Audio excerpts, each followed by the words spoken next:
Recordo que pode acompanhar esta emissão em portugaldigitalsummit.pt, em SAP Vídeos e também na televisão, na posição 410 se o seu operador for Mel ou NOS e na posição 435 se o seu operador for Vodafone. Já assistimos a vários debates e entrevistas sobre a transformação digital nos mais diversos setores da sociedade e vamos agora falar sobre produtos e serviços inovadores com recurso às mais surpreendentes tecnologias. Um debate moderado por Vítor Ferreira, vice-presidente da ACEPI e diretor da banca digital CGD.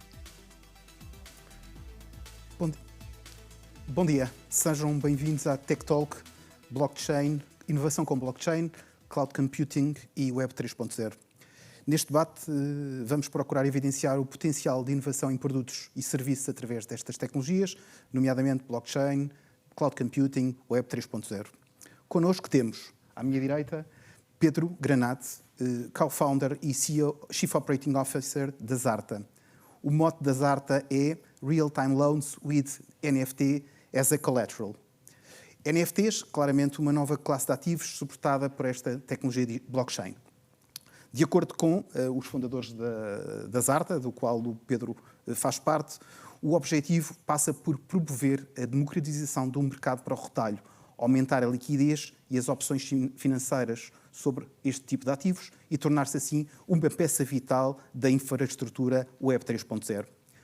Importa só referir a importância deste tema, acreditando que, e como tem vindo a ser comunicado na imprensa, que esta startup de ADN puramente português criou uma plataforma de empréstimos instantâneos garantidos por NFTs e angariou recentemente mais de 4 milhões de euros numa ronda de seed para acelerar uma nova fase de crescimento da empresa. Acho que é clara a importância que estes temas estão a ter para a nossa sociedade. À minha esquerda tenho João Freire de Andrade, se calhar a outra visão desta oportunidade. O João é Head of Ventures da Big Start Ventures, uma capital de risco focada essencialmente num early stage, investe essencialmente em projetos europeus, startups inovadoras, fintechs, insurtechs e cybersecurity. São as áreas de especialização ou em que privilegiam os seus investimentos. É ainda fundador da Portugal Fintech, co-lidera o Centro Regulador de Inovação Fintech Portugal, FinLab, cujo mote é onde a regulação onde a inovação se encontra com a regulação, ou seja, onde tem presença a grande maioria dos reguladores portugueses. Do portfólio de empresas onde a Big Start Venture investe, faz parte a Coverflex, a James, a Counting Up, são algumas empresas, algumas de capital nacional, outras de capital europeu, que integram o portfólio da Big Start Ventures.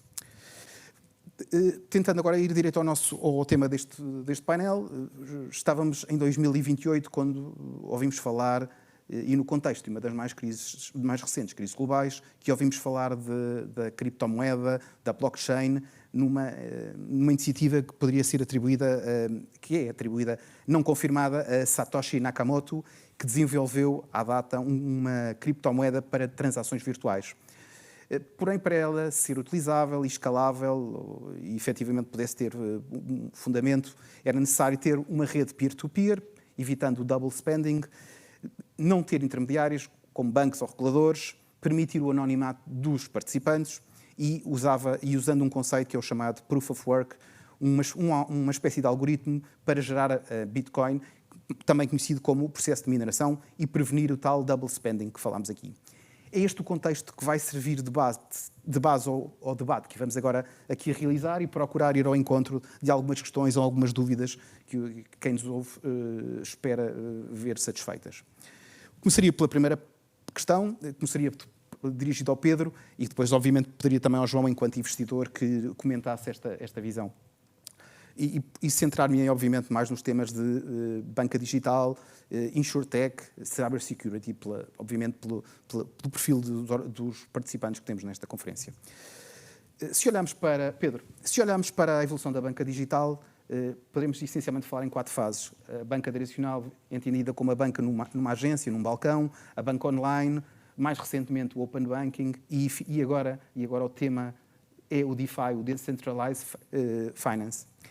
Esta nova etapa não depende apenas de instituições financeiras e de reguladores, bancos, brokers, etc., estando teoricamente disponível para todos.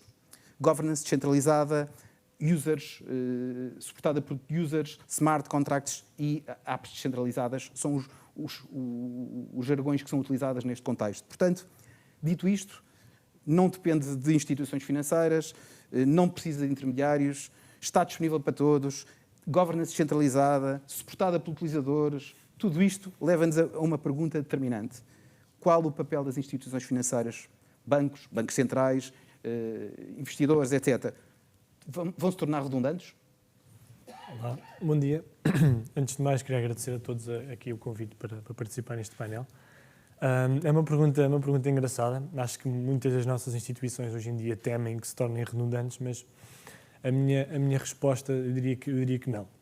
E diria que não porque, apesar de o papel do Web3, do blockchain, ao vir cada vez mais a tornar os serviços menos dependentes de intermediários, existe aqui um papel muito importante de quem desenvolve e quem providencia esses serviços. Ou seja, focando aqui, só para dar um exemplo na questão da Zarta, nós providenciamos empréstimos. Obviamente que todas as nossas regras de negócio estão on-chain, mas nós tivemos que desenvolver um motor de avaliação de NFTs, tivemos que desenvolver um motor de risco. E, portanto, essa parte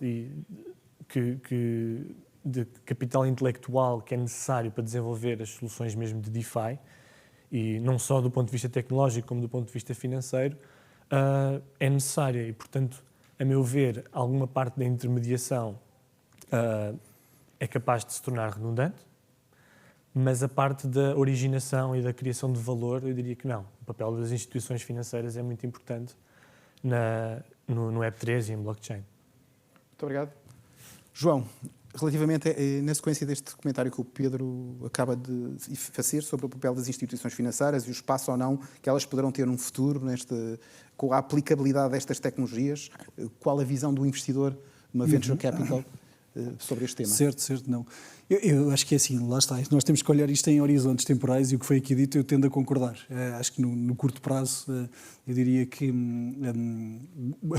vamos lá ver, só falando no caso e no subcaso específico dos empréstimos, que era o que estava aqui a falar, que a Zarta ao final do dia dá empréstimos colateralizados por um outro tipo de ativo, mas quer dizer, a banca também os dá, não é? Para uma casa, que se calhar é o exemplo mais comum, muitas vezes até dá empréstimos sem colateral, não é? Os créditos ao consumo, etc. E todo este motor que no fundo suporta isto, quer dizer, os clientes ainda têm que descobrir quem é que lhes dá o crédito, têm que identificar, ou portanto tem que ser um processo em que isso aconteça, tem que ter balanço para dar crédito a estas pessoas, portanto alguém tem que entregar o capital a estas pessoas e portanto num curto prazo, quer dizer, existem muitíssimas, portanto há muito desconhecimento ainda destas temáticas, este tema dos empréstimos colateralizados é mesmo para uma economia que lá está, que está dentro do DeFi e que quer maximizar todos os ativos que tem, o dinheiro que tem empatado e portanto para não ter dinheiro empatado no NFT, desta forma consegue de alguma forma depois pôr a render noutro tipo de coisas.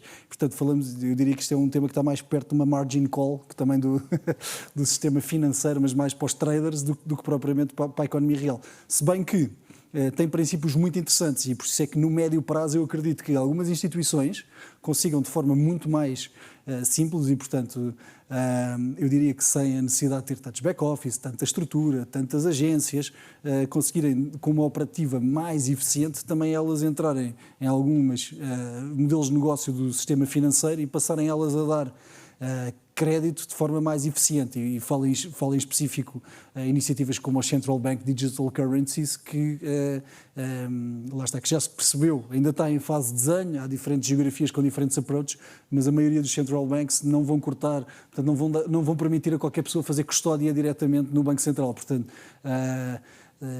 os bancos tradicionais ou quem tiver uma licença continuará a ter um papel. Pode ter lá está, como o Pedro dizia, menos intermediários pelo meio e tornar o sistema como um todo mais eficiente. Um bocadinho como o papel que a internet fez a dada altura. A pessoa já não ter que ir à agência e poder fazê-lo online ou por uma app. Muito obrigado. João, mas ainda neste contexto, acho que gostaria só de clarificar um tema. Setembro de 2019, se a memória não me falha, foi o momento em que a banca assistiu à entrada de uma nova diretiva, denominada Open Banking, ou seja, regulação sobre contas de pagamento, ou seja, nem todos, não era necessário ser uma entidade, não é necessário ser uma entidade bancária para, por exemplo, permitir os acessos aos dados de movimentação das suas contas e, dessa forma, prestar serviço a terceiros, nomeadamente utilizadores. Isto foi em 2019, entretanto houve um Covid, houve uma guerra. Isto não é muita inovação, muita mudança ao mesmo tempo. Ou seja, como é que o mercado está a conseguir ou vai conseguir absorver tanta mudança? Ou seja, na minha opinião, enquanto estando obviamente ligado a uma instituição bancária, o Open Banking ainda está longe de ter escalado, está longe de ter provado o seu caminho e de hoje em dia poder ser rentável em termos de modelo de negócio. A pergunta é, isto não é muita mudança ao mesmo tempo? Como é que nós vamos digerir toda esta inovação? É um excelente ponto e o Vítor também conhece em primeira mão a temática, mas a verdade é que, na minha opinião, é o seguinte, lá está, acho que sem dúvida o Open Banking ainda está na sua infância, acho que há muito um tema de educação do cliente final, acho que o cliente final precisa também de perceber e ver utilidade, acima de tudo. As pessoas só vão aderir às coisas se virem utilidade, isto é... O PSD2, portanto, essa diretiva do Open Banking, o Payment Service Directive, é muito importante, mas a verdade é que dá acesso a dados do saldo e das transações, e com uma jornada ainda um bocadinho, uma jornada do utilizador, portanto, uma user experience ainda um bocadinho quebrada, com muita necessidade de autenticação, e, portanto, não é um processo, a pessoa tem que querer muito fazer Open Banking para ter o Open Banking. Acho que isto poderá ter bastante interesse depois, também a nível de quando começarem a haver mais use cases para empresas que realmente já têm que fazer muita agregação de contas e têm múltiplos bancos, e quando em cima disso começar a pôr a inteligência, isto é, seja para mapear ou fazer alguma previsão de liquidez, de empréstimos. Portanto, eu diria que, acima de tudo, o mais importante é que os use cases sejam poderosos para as pessoas poderem e quererem utilizar. E a user experience seja com menos atrito, menos fricção possível. Agora, se é demasiada inovação, se nós virmos há imensas opiniões. A maioria do setor financeiro, ou melhor, a maioria do cliente comum ainda se está a iniciar neste processo. A maioria das fintechs já estão a refilar porque é só saldo e conta à ordem e transferência e registro das transferências. Não dá ainda para, por exemplo, ter ações, obrigações, fundos, portanto, ou créditos, ou cartões, ou o que for. Portanto, ainda não se fez um verdadeiro Open Banking. Começa-se também já a pedir o mesmo para o Open Insurance. Portanto, há aqui uma extrema dicotomia de quem vai à frente no pelotão e atrás, e eu acho que no final do dia vamos todos caminhando, mas acima de tudo, mais importante, gerar valor para o cliente. Quando o cliente vê valor, vai aderindo. Pedro, algum comentário sobre esta minha provocação da celeridade com que aparecem estes novos temas, Open Banking, Blockchain, tudo isto são temas que impactam significativamente em contextos em que são exigidos aos bancos, às instituições financeiras, níveis de capital significativo, regulação. Portanto, como é que o mercado vai digerir isto, sabendo que, de um lado, há um cliente ávido de inovação, novos serviços, blockchain, criptomoedas, tudo isto, smart contracts, que já lá vamos chegar. Como é que vamos digerir isto? Eu sinto que é muita mudança para uma atividade tão regulada como a atividade bancária.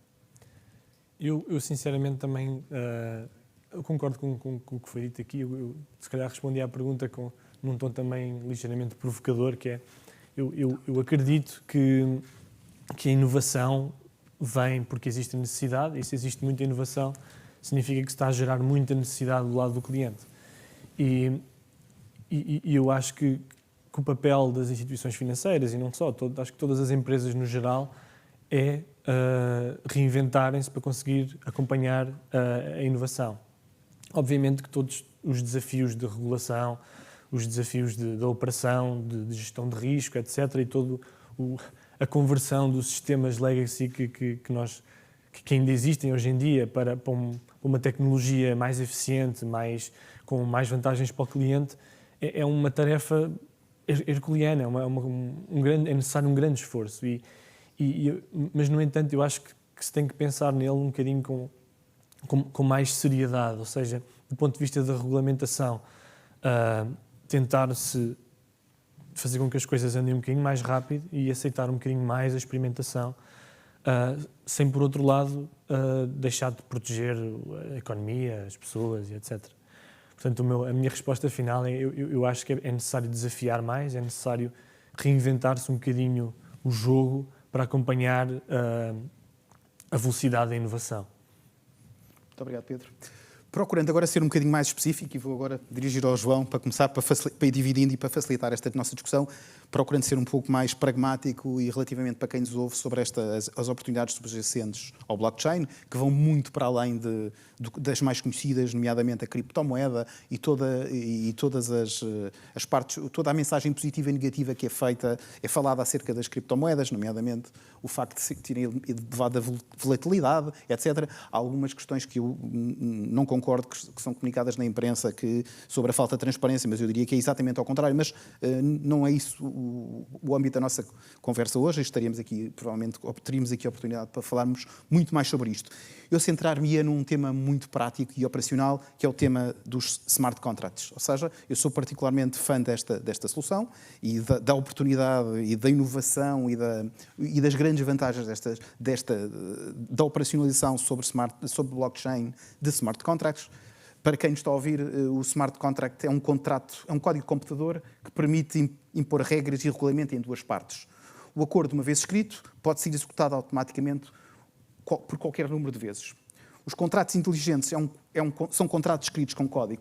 Uma forma simples de explicar, para quem poderá estar mais descontextualizado, prende-se com, por exemplo, um investimento num seguro. Por exemplo, se eu, enquanto utilizador, decidir viajar e quiser cobrir o risco do atraso do meu avião, eu posso, teoricamente, contratar um seguro, vou imaginar, por 5 euros esses que me permitem que eu seja reembolsado caso o avião, em determinadas, fora do slot de aterrar e descolar, falhe um desses slots, eu possa ser reembolsado após o investimento desse prémio.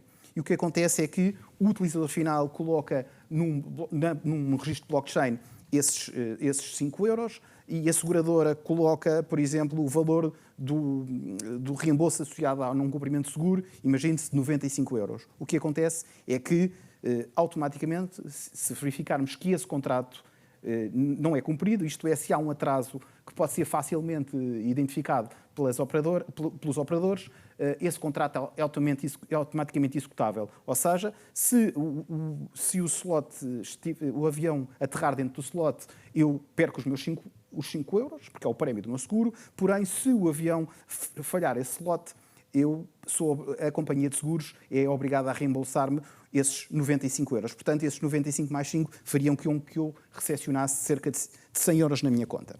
Dito isto, a minha pergunta é, isto é interessante, porque é auto-executável, não precisa de intermediários, eu posso, num registro de blockchain, colocar estes dois montantes, verificar que esses montantes podem ser executados ou não executados, dependendo das condições da executabilidade desse contrato. Mas disto, à data de hoje, isto podia ser feito. Ou seja, eu podia executar estes denominados smart contracts sobre a tecnologia atual. Ou seja, nada me impede, e hoje temos tecnologia para isso, para o fazer. A minha pergunta é, sendo isto verdade, o que é tecnicamente diferente nesta abordagem? Eu sei que o Pedro Granado, se calhar, é a pessoa mais indicada, mas eu não posso deixar de colocar esta questão ao investidor. Porquê é que só agora é que estamos a viver este hype? E o que é tecnicamente diferente para que só hoje é que estejamos a viver este momento? É uma boa pergunta e confirmo que o Pedro, tecnicamente, poderá responder melhor do que eu. De qualquer das maneiras, e tentando agarrar, eu acho que o Vítor tocou exatamente para mim no tema mais interessante do blockchain. Obviamente que eu tenho sempre um enviesamento de olhar mais para o setor financeiro, mas fala-se muito de blockchain e muitas vezes associado a criptomoedas, as criptomoedas que se compram, que se vendem, e isso é um bocadinho um lado mais especulativo, até quase de aposta, que eu diria que às vezes retira um bocadinho o foco no valor que a tecnologia pode trazer. E, portanto, a sua pergunta é excelente para refocarmos no valor que a tecnologia pode trazer. E, em específico, os smart contracts e o Pedro poderá corrigir, mas ao contrário do que acontece com o Bitcoin, quer dizer, quando vieram outras chains como a Ethereum e hoje em dia outras que tentam ser mais eficientes, não sei se o são ou não, o Pedro poderá dizer, mas os Polygons, Avalanche, etc. E depois até, lá está, depois temos uma data de temáticas disto ser eficiente ou não, pelo menos na primeira layer destes temas, mas a verdade é que, sim, criou essas vantagens. O exemplo que o Vítor descreve é muito interessante e sim, dava para fazer com a tecnologia. Em teoria, o blockchain deve ser usado quando as partes não confiam umas nas outras. Eu, à partida, confiaria na minha seguradora para fazer isso. Portanto, estaria ok que isto fosse criado um programa informático que a minha seguradora opere. O que é diferente quando sou, vamos lá ver, uma série de partes que nenhuma delas tem uma função reguladora numa cadeia de valor, por exemplo, um contentor que vem da China e que tem que ser entregue em Lisboa e tem uma série de partes e preciso, lá está, também de acionar seguros ou créditos baseados em que a informação, portanto, a mercadoria chegue na temperatura certa, nas condições certas ao seu destino. E isso já é mais tricky no sentido em que, portanto, há muitas partes envolvidas e que têm alinhamentos diferentes. E, portanto, em teoria, o código poderia ajudar aqui e não deixar que nenhuma das partes controle o que se está a passar. Isso também se pode referir, e lá está, e aqui num tema mais lato, que é a moeda em si.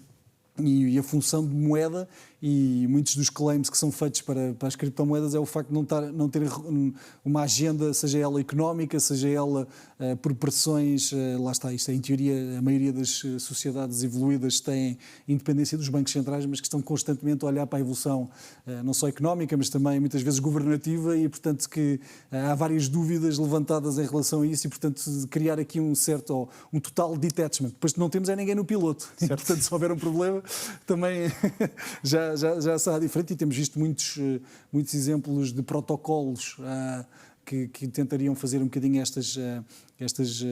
vamos lá ver, estes cabazes que tentam replicar moedas e que acabaram por falir exatamente porque não foram montados da forma certa. Mas pronto, portanto, dito isto, eu diria que o importante é, entre partes que não têm confiança, aí sim faz sentido usar blockchain. De resto, poderia haver alternativas. Claro que se o blockchain, em termos efetivos, for mais eficiente, e isso é muito questionável por causa das chamadas gas fees, portanto, de ter que validar operações, isso tem algum custo, mas se for mais eficiente, se já estiver montado, faz sentido usar mesmo entre partes que são de confiança, mas especialmente em partes não de confiança, essa gas fee é muito inferior ao potencial de alguém estar a desromper o sistema. Mas pronto, passa ao Pedro que tem uma versão bem mais interessante. O nosso tempo está quase a acabar, mas estaríamos aqui o dia todo a falar sobre este. Gostaria de falar do use case, etc. Não sendo possível, mas Pedro, o que é diferente então aqui? Eu acho que o João tocou em temas muito importantes na parte financeira. Eu, não querendo copiar o que ele fez ou complementar, eu tocaria só na parte tecnológica, que é. Ou seja, está tudo maioritariamente certo. Acho que também não estamos aqui a discutir os detalhes, se o smart contract está numa chain de Ethereum, se em Avalanche, etc. Mas eu acho que os smart contracts não são utilizados hoje em dia ou não estão a ganhar ainda um relevo em use cases práticos, ainda porque as chains que sustentam estes smart contracts ainda estão numa fase muito embrionária. E pronto, apesar de ser espetacular nós contratualizarmos um seguro através de um smart contract, hoje em dia ainda não existe uma entidade que depois vai fiscalizar se esse smart contract faz sentido do ponto de vista pessoal, ou seja, o avião atrasa 5 minutos, a seguradora tem que pagar, mas e se o avião chegar 5 minutos antes ao local em que chegou? Ou seja, estando o smart contract escrito pela hora de partida e não pela de chegada, aquilo seria automaticamente executado, apesar de depois, na realidade, não fazer muito sentido. E portanto, é essa parte da humanificação e do apoio pela legislação e da proteção do consumidor e também, do ponto de vista tecnológico, da parte de garantir uma série de direitos, do direito da pessoa ter acesso à própria informação, ou seja, todas as normas da RGPD. A nível de cibersegurança, as redes ainda não estão à prova de bala e, portanto, ainda é necessário nós caminharmos assim, darmos uns bons passos para que exista uma rede que possibilite não só a troca de moeda, também como nós estamos habituados, mas também a parte da automatização dos smart contracts para uma escritura de uma casa, um seguro, um pedido de empréstimo. Executáveis, não é? Exatamente. Sim, senhora. Pedro. João, muito obrigado pela vossa participação neste pequeno Tech Talk. Eu diria que nós teríamos aqui conversa para a manhã toda, pelo menos, portanto, use case, etc. Não sendo possível, resta-me agradecer e desafiar a ACEPI para que, num futuro próximo, possa continuar a promover estas Tech Talks e, acima de tudo, abrir espaço para temas do tipo blockchain, porque eu acredito que serão uma realidade muito expressiva nos próximos tempos. Muito obrigado a todos. Então, o que é que vai ser hoje? Filmes? Música? Futebol? Quem é que consegue ver tudo sem pagar? Quem é? Cuidado com quem convida para a sua casa. Quer mesmo pôr a sua família em risco? A pirataria coloca em risco a privacidade dos seus dados pessoais, a segurança de pagamentos online e dados bancários. Uma mensagem do Centro Nacional de Cibersegurança.